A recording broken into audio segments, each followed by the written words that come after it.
और खबर है रेकॉर्डेड केस के हवाले से 10 अरब डॉलर रिकवरी से मुतालिक हकायक मंजर आम पर आ गए हैं। साबिक अटॉर्नी जनरल इश्तर औसाफ के खत ने हकायक से पर्दा उठा दिया है। इश्तर औसाफ ने साबिक चेयरमैन नैब आफ्ताब सुल्तान को 2022 में ये खत लिखा था। डिप्टी ब्यूरो चीफ अली शेर हमारे साथ मौजूद हैं। अली, बताइएगा इस खत के हवाले से क्या हकायक सामने आए हैं? सुप्रीम कोर्ट ऑफ पाकिस्तान को भेजा गया है और उसकी वजह यह थी कि रेकॉर्ड एक्ट के मामले पे सुप्रीम कोर्ट ऑफ पाकिस्तान की तरफ से chief justice of Pakistan mister justice Qazi Faez Isa जो है, उन्होंने हालिया जो नैब तरामीम केस चल रहा है जिसमें बानी पीटीआई भी पेश हो रहे हैं, उसमें पूछा था कि नैब की कारकर्दगी क्या है और रेकॉर्ड एक्ट के हवाले से जो है वो इनकी कारकर्दगी क्या रही।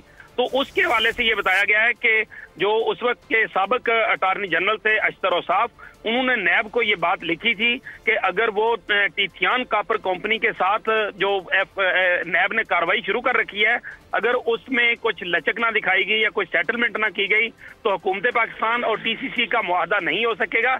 लेकिन ये एक हकीकत है कि नैब का जो दबाव है उसने भी टीथियान कॉपर कंपनी जो कि इस रेकॉर्ड एक्ट को डील करती है उसको दबाव में लाने में अहम किरदार अदा किया और वो जो तफ्तीशी टीम थी नैब की, उसके दबाव की वजह से टीसीसी जो है वो हुकूमत पाकिस्तान के साथ एग्रीमेंट करने पर मजबूर हुई और इस तरह हुकूमत पाकिस्तान जो है वो एक बड़ा जो मुआहदा था उसमें से पाकिस्तान एक बड़े लॉस से बच गया। बहुत शुक्रिया आपका तफसीलात के लिए अली। सब्सक्राइब करें और बेल दबाएं ताकि कोई खबर रह न जाए।